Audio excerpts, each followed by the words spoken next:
All right, this is about an archaeological dig in June and July of this year. I'll try and go quickly because I worked on this for quite a while, and the longer you work on it, it's like any household project. It just keeps getting bigger. All right, so I left on Sunday afternoon, got to Omaha, and waited in Chicago, waited again, waited all the way, ended up in Palermo. I didn't get there till late. Flights were delayed, didn't get there till late. No one would come and pick me up at that hour. Well, finally somebody did. And then I got to San Miceli that late Monday night and without any of my clothes. So I didn't get, well, I had clothes on. I don't know why you would think those things. Where was I? Oh, so anyway, I wore the same clothes I had worn to church the day before, so I wore that all there. We got there Tuesday night. I had no baggage. It was at the airport. Next morning, it was still at the airport, but it rained that day, so we didn't go dig. I still didn't get it. Wednesday morning, this is Wednesday. I'm still wearing the same clothes from Sunday, and now we're going out on a dig. So we did that, but then that Wednesday, I finally got my clothes. All right. This just was a picture out the window of the plane, and in the middle of the Alps, down deep in that area between some of the hills, was a small lake. It's really pretty. And we arrived. This was looking out the window. Some pictures are just there for pictures. I just thought it was pretty. This is a little bit northwest, and then a little bit to the east, and it was about 6 o'clock in the morning. That one's out of place, but it's a pretty picture. That one is Palermo, and I'll have more pictures of that in a little bit. This was, again, just a nice picture, I thought, of the sunrise. They are different, but not by much. Then we're at the dig. It didn't take more than 10 or 12 minutes to get to the dig, to go from Salemi to the dig. It's just Salemi is just on the other side of those hills, so you're that close. And this was an unexposed land. It was being farmed, and people were finding pottery and other things as they would, go through and do their hoeing. So finally, eventually, a man from Salemi, a historian, decided he wanted to go over and look at this. And so he's the first one back in 1910. Between 1910 and 1920, he started excavating. And then in the 20s, the early 30s, he was still working at it, and he put up a building, which I'll show you later. This is the entry in here. So you're driving on the street, going here, we park there. This building is just for storage for all our tools and equipment. And this is a new thing. What we had done for years was when you dig out this dirt, and we're working down there. See that? Can you see a little tent there? We're working down there behind this. We used to work up here. Well, up there's big mounds of dirt. We're running out of space to put it. So this guy came in with that, I don't know what to call it. He puts it in the back of his truck, and he hauls all the dirt off. And he comes in, and he's got a crane, and he just pulls it up, pulls it in, tips it, and leaves. It's been real slick. We're not leaving it there. This is the entry, and up there is a large, beautiful home out in the middle of nowhere. Now we back up and we can see it a little better. That is north, north up the hill, west to the left. There's that, you can see it's full of dirt, and the shed. One of the things we do, we got up between 5 and 5:15 in the morning, and we would be all ready to go. The three of us that lived in the same apartment would be ready to go and meet the director of the dig by 5:45, and then we would drive out to San Miceli, and that's here. So we got there early, and we would set everything up, taking it all out of that cabin and moving it to the various spots, tools, wheelbarrows, whatever needed to be done. So you can see on the left that shed. Now we're going down into the wider dig area. Those are some of the people. One of the things we do in the morning is set up these tents. That's what we're doing here, and putting up the tops. We don't leave them up at night, but we lower them down. If it's not going to be real windy, we just leave them on the ground. And we go out, and it makes a big difference. First few years I was on a dig, we didn't have any of those. This year it was much nicer to be under a tent. There is two spots being excavated. One is there on that side, on the right side of this walk, and one is on the left. Now this was put in because this was all made a dedicated tourist spot or whatever, but nobody was ever doing anything. So they put in blacktop walkways through the whole thing. Very nice, but we have to dig around them. And sometimes that's a little difficult. This is one of the official members, and she's going up, I guess, for water. You can see the shed.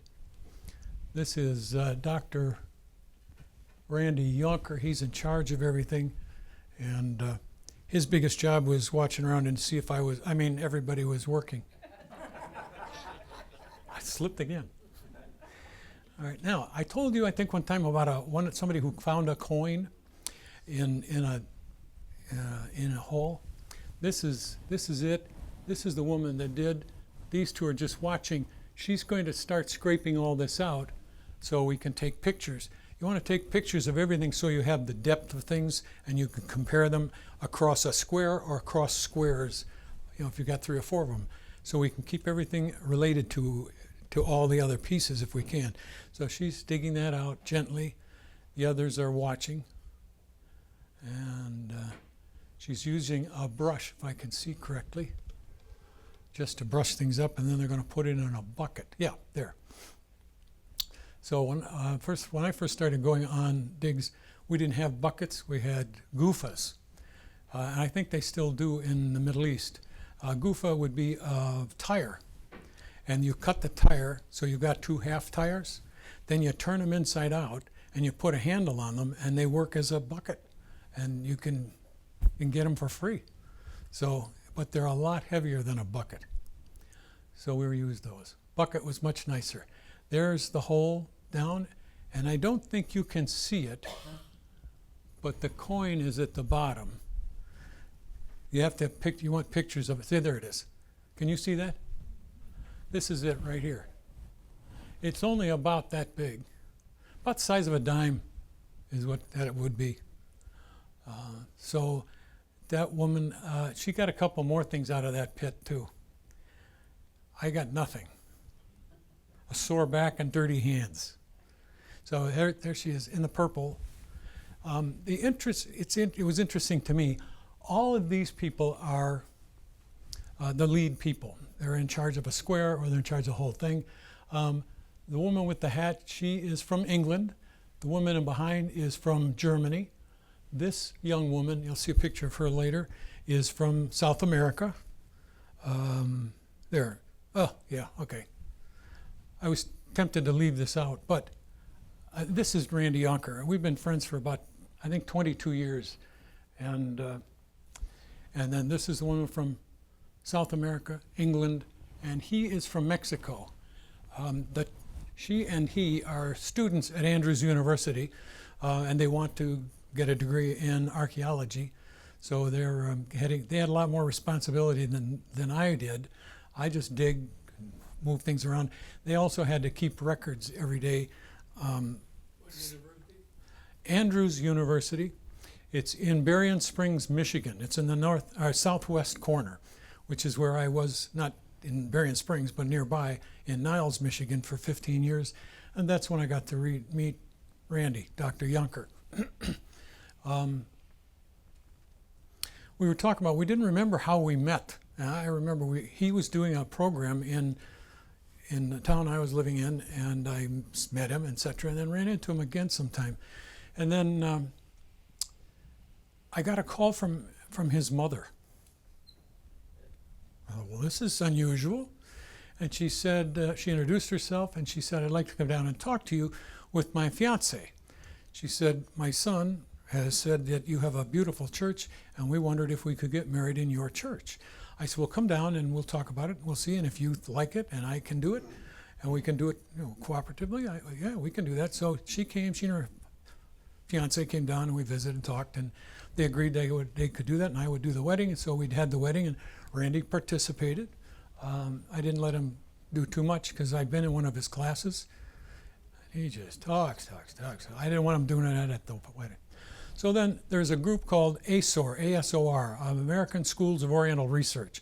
And they bring professors from all over the country, and they have a meeting every year at a different location. So I have gone a number of times to that. I'm a member, so I've gone to the meetings 6 or 7 times and always run into Randy there. And I know he's going. He knows I'm going. So, but almost every year, I'll be standing and talking to Randy and other professors from around it. They all know Randy. Nobody knows me. And so they'd come up and interrupt our conversation if they wanted to and start talking to Randy. And Randy would eventually say, I want you to meet my friend Ron. And they'd say, he said, yeah, he's a minister and he's taken classes, et cetera, et cetera. And he married my mother. Well, you can imagine. I'd look at him and I'd go, your mother? You're not old enough to do, you're too old, whatever. And he said, well, Randy would finally, after they would, wonder for a while, he'd go, he did the wedding. Oh, okay. So we had a good time. Oh, and you're supposed to notice the shirt. Bingo. Yep, I took it with me. All right, this is the dig. This is the square I was working in. In the middle of this big square, it's pretty good size, is this tree, and we weren't given permission to just take them out at random. So at some point we will. That's Randy in the background, and that is early in the morning because the covers aren't up. That's another picture out. You can see there's a little. What do you call that on the outside of the building? It's outside. It's a door. You can step out on this porch. It's not a porch. It's what? Balcony. Okay, either one. Yeah. So I stepped out there and took a couple more pictures there. This is one of the squares. I will point out, I hope later, the building where we came in is out over here, and this is that sidewalk coming down. And this is one small square. We're digging on the other side here. And there's a reason why we went over there. It's a nice little site. It's just that little square. They're going to try and find something there. Then also early in the morning, we have to get everything set up for height and depth of whatever. So we use these. Can you see this?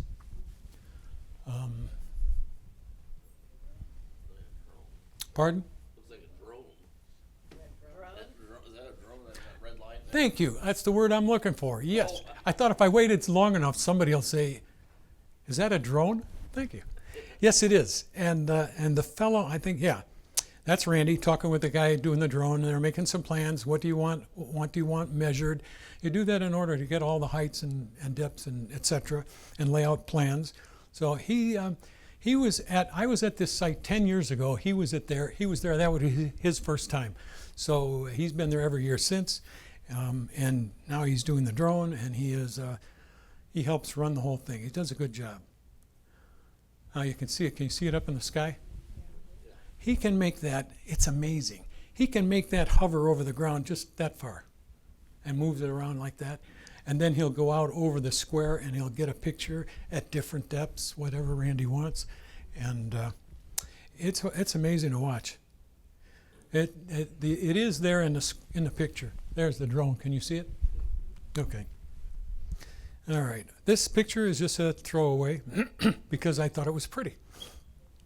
It's about 6:30, 6:45 in the morning, and it just was beautiful. This is a building I'll talk a little bit more about. It is basically what it is, a cover for the church that was on that spot. I said the fellow from the local town came out and started working here and doing some excavating. He found a lot of coins. He found a lot of small things. He found a mosaic there and decided that he would protect it. He was well enough off that he could put that up himself and pay for it and take care of it. So inside are some of the remnants of the floor or floors inside the church. And All right, when I was there 10 years ago, my son and I worked, well, we worked in different spots at first, but then we ended up, Randy put us together, and we were working along that area. And then he moved us over here to dig out. This was dug out. None of this had been dug yet. So Mark and I were working right here in that square. Yeah, right there. And we were leaving on Saturday. And on Friday, we dug, I may have told some of you that story. We were digging, and all of a sudden in the side wall, there was a hole. I thought, where did a hole come from 3 feet below the surface? So we called Randy over, and he goes, oh, that's a burial. How could you tell that was a burial? He didn't even walk, he just looked at it from here. He said, that's a burial. And so I'm thinking, oh, good. I get to uncover a burial. I said, so you want me to start working on that? No. No, we'll get somebody else to do that, because he knew I was leaving the next day, so I never did get to work on it, Mark and I. And instead, we went up to Rome and stayed there and went home. So he had, I think that year he had two other students excavate that spot. Well, there was a casket there, and they did open up the casket. It was a burial of a woman. She had all kinds of jewelry on, rings, bracelets, necklaces. She was obviously a very wealthy patron of the church. And so all of that is on display in Italy. You don't get to take things home. So we've got pictures. So I was disappointed. I wanted to dig somebody up. You know? I didn't care if they were holding a cup like, give me a dime. I'd have given them a dime. So then again, you can see below the tree there is where that was. And now they're working under that tent at the far end. This is from the north looking south at the back of that building. It has been excavated very well. You can tell just by looking at it. Looking again over there, they're trying to find the extent of the church. How big was it around? And they have not gotten very far. This is a group of, the woman in front is a teacher at a high school in Palermo. And the three in the line there are high school students. This was the first week I was there, and they were there. The co-director with Randy is a teacher at that high school. She's the one that got the permit because she's local. So in order to do this, Randy would have to affiliate with her, and the two of them do it together. And that's fine. It's worked out fine for 10 years, 11 years. The fellow up on the corner is from Africa. When we were there 10 years ago, there was a lot of men coming from Africa, and we had a building set for us to live in, and by the time we got there, they said, sorry, it's full of men, it's full of Africans. We can't even get you in there. So we had to find other places to stay. They were running away from their home country and trying to get, the closest place to Africa is Sicily. It's the shortest distance, so they were coming to Sicily. Trying to find work, they didn't find, there isn't that much work for them. This fellow had still come out, he'd only been there a couple weeks, and they come up from Palermo, and it's about 45 miles. There was 3 of them that week every day. They came up and they would work on different squares or whatever Randy needed done, and then they were paid. That they came up because they got paid. They didn't get paid a lot, but they were making nothing in Palermo. There's no work. There's just not enough work for the local people. So they work. They are hard workers. Well, 2 of the 3 are hard workers. The other one he was fine. He's good. This guy was good, and you should see him with a pick. I mean, I worked a pick. He was 3 times as fast as I could be, and he just tore it to shreds. So it was nice. It was a nice experience for them. We gave them. They gave us some work done on that square, and we gave them the experience, and it worked out very well. Oh, here they are again. Now the next week, this week was 4 girls and a boy, and the next week was 5 girls. And they showed up on the first day all with black tights, black tight top, and I just went, you girls are gonna boil. It was too hot. I don't know what they were thinking. They never showed up like that again. We didn't tell them anything. They figured it out. And she got, it looks like to me like a chicken's ling, a chicken. I didn't see it up close. But we try to get people to come in and help and get as much done as we can. Now this is the back of that building, where Mark and I was on the other side of this building. On this side, this is here because we uncovered, that building just covers the floor that the other archaeologist had uncovered. And then he put that up. That the church was much smaller than that. The church extended out probably to here, from right in here. And there is a baptismal font there in the picture. Can you see it? Oh, I wonder if I can do this. No, that won't work. Yeah, you wouldn't think it was a big baptismal font. This is it right here. See this? How it's been broken off. What it was would have been like a big bathtub. So I suspect someone would get in there, maybe they were sitting, or maybe they were laying, like you might in a bathtub and have just your head out of water. But to baptize means to submerge. So they literally were submerging in this tank, which would have gone much bigger.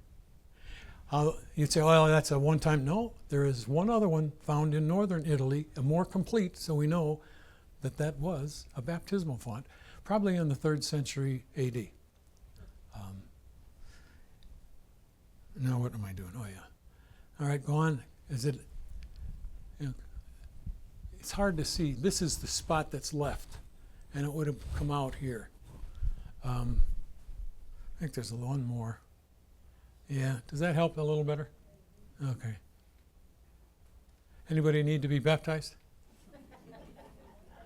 All right, there is the other leader of the dig, Randy, and she are the co-directors. This is the square where we went to have dinner and lunch and dinner. No breakfast this time. That's Randy pulling up. He got to drive. The rest of us walked. But he didn't live in the same place we did. Those are two of the women that were living there, and both had, the one on the left is from South America, one on the right is from England. And it's interesting to get a group of people from different countries.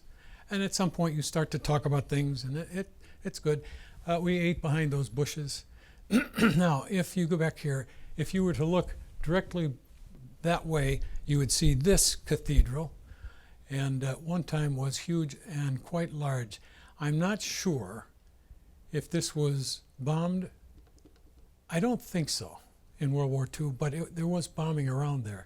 I don't think it was because nothing else is damaged. That would have been an awfully exact bomb. But as you can see, it's a sanctuary, it's a church. There's the front of the church. This would have gone into that building and come around, etc. It's an interesting place.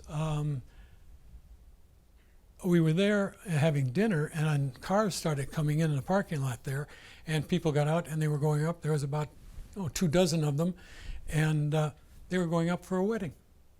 So they had a wedding in that church on a Wednesday night. It went out, not a big one, but very nice.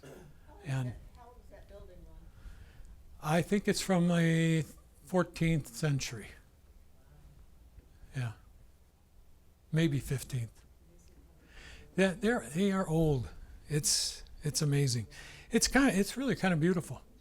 And people would walk, through and walk up there, and then they had a second wedding on Saturday, and they had a crowd. They had chairs filled. It was filled with chairs, folding chairs. It was, I don't know where you couldn't find a place to park. Oh, right. This is where we were eating. This is where that church would have been, and that is at the top of the hill. That is the fort, and so that's inside the fort. And I had to take that picture because it was on a Sunday, and they had a gated, gated with bars like those gates. They had a gated there at the entry, so I had to reach through with the camera and then reach through here, and just hope I got a good picture, And so I got that. And then you just turn around and you look the other direction. You're looking west, southwest, and it's pretty countryside. Now here's some shots just of the town of Salemi. That's looking down from the walk above at the fort. It is a pretty little town, and it's got some beautiful. This is the other side. We're staying on that side of town. This is the other side of town. When I was here 10 years ago, we had to walk down here to where we lived. It was an apartment house, and they gave us a couple of apartments to live in. But it was a long walk every morning up, I'll tell you. The streets are interesting. That's early in the morning. Otherwise, there's too much traffic. But really, it looks fairly modern. But those buildings are easily 80 to 150, some of them years old. And then there are those other places that aren't quite so nice. I would walk by here every day on the way to lunch or dinner, and curiosity finally got the best of me. I wanted to know what was in there. And you can see there's rubbish and rubble and stuff. And so we used to walk right by here. So I looked around, I said, I'm going in there. So I walked in there, and I found kind of what I expected. This is where I came out, and you can see the building. They're just not in good shape. And it goes on for what we would say like a block and a half. So it's a long alley with buildings all along the way, and they're all, they're all coming apart. It's sad. You can see that these were beautiful buildings when people lived here and took care of them, and I don't know why they haven't. That was just another pretty picture. There's another one. I like that one. That one's cool. Yeah. You really think so? It could be for sale. No, now she doesn't think it's very nice. Mm-hmm. Oh, there's the hard driver working with his two best workers. So was it chilly in the morning? What? Was it chilly in the morning? Cold? No, it was nice and pleasant. It wasn't chilly at all. No. And by noon, it was hot. This is a young man from Mexico. He's also a minister. I never found out exactly what kind of minister he is. He's a Christian minister, but I assume he's an Adventist. I knew next to nothing about the Adventist church. I have a lot of respect for them. I have some specific disagreements, but they have a good church. Is the easiest way to put it. But they're suffering from the same thing that we're suffering from, same thing that everybody is, and that is they used to send a lot of some of their best students off to school. They would send them out to California for some reason. Well, a lot of them came back from California, and they didn't necessarily believe what they believed when they left. And they came back to teach. That was the deal. You come back here and teach for 5 years, and we'll pay for your stuff. Well, they came back, and they would get tenure, and they don't have the same faith or belief. I don't think for some of them faith means anything anymore. But they got a job, and so they're not fulfilling their obligation to their students. We have the same problem. So that's Randy. That's the fellow from Mexico, and that is me, in case you didn't know. Okay. So we were working. Oh, isn't that pretty? Now I'm in, why do I have a hard time remembering the capital? What is it again? Palermo. That might be the problem. I can't hear. Palermo. This is a huge church, very beautiful. And that's a stairwell to go up to the top. But look at the way it's decorated. There we are inside the church. That was the base core group. I just took some pictures of things. That's in that church? Yeah. Wow. Yeah, a room off the back. It's like a museum back there. There's lots more of these. It's unbelievable. Oh, yeah, there's Randy. He likes to think he's a king. I'm sorry, Randy. I'm a year older than you are, and you're not the king. So, and then here is some, what's the word I want for, not pastry. Tapestry. Thank you. Tapestry. And another one. And they are very well done and very attractive. More of the relics. Oop. I didn't want to show you that one yet. All right, I'll do that. Who do you think that is? Pardon? Look at that neck. When I first looked at it, I thought it was Jesus. No, it's John the Baptist. It took me a second. It's kind of gory up front. But now we went up, we walked all over the church. It's huge. We went to go there first when we went to Palermo on a Sunday, and then we were going to go 3 or 4 other places. We never got anywhere else. We were here for the whole afternoon. Very interesting. That's the basic group. You can tell that's walking. We're walking along here, and then there was one spot where you could look down into the cathedral. We were able. They were doing remodeling there, so we didn't get to walk up there, but we were close. It just seemed like a picture to take. That's Palermo. You can see it's got a harbor out over here, and it's right up. There's hills on both sides. It's just coming right up a valley. It's a big town, but it's no city, and it's the capital. That's moving left from that previous picture, and then up to the hills. It's a hilly country. All right, now we're back at the church. Does anybody see any possibilities for this square? I stood up there and I thought I was thinking something like this. That is a beautiful piece of land down there, and grass is lovely. And wouldn't that make a nice place to play some sort of competitive game for the monks? And I thought, if you got just the right material to make the right size ball and some kind of club to use with it and just hit it around, you could hit it from, like from here over there, and then chip it into there, and then go to there and keep going around, and you could set it up. It would be like 16 holes of golf. I'm not getting any enthusiasm here. All right, well, maybe I won't do that, but these people didn't like it either. So this is inside the square, and we went around the walkway all the way around the building, and now the next one is overlooking the square outside of the church. So this is what I call this one. Let me see if I can get it right here. Yeah, that's the private course there in the middle, and here's the public course for all the people who can't get into the church. So I like the idea. And look at that. After you finish playing this game, you can go around and have a coffee or something and visit with people. They're wandering all over. All right, this is the gate into Palermo. We had to walk a long way to get there. It was a walled city for a long time, and this was the only gate.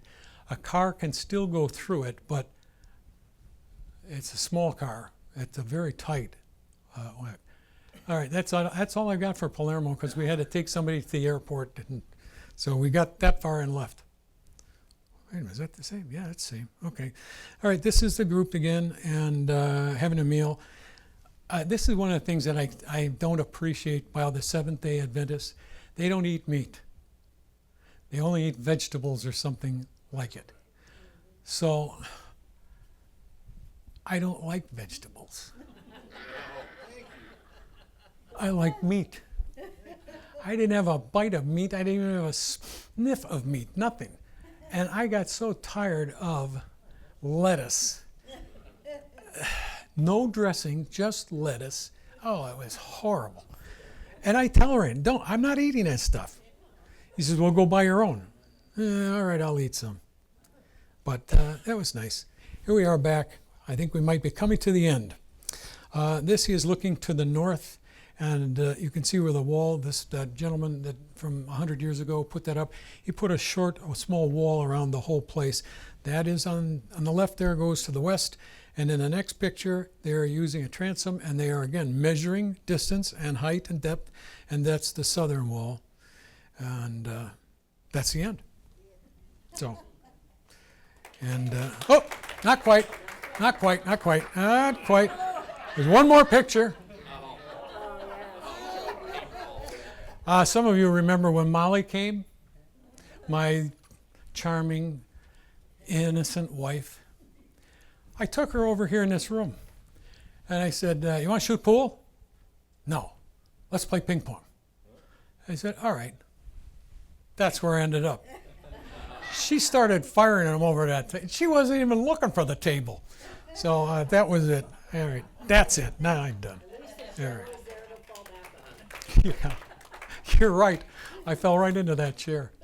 All right. I hope that was interesting and pleasant for you. So I enjoyed sharing it with you. Thank you.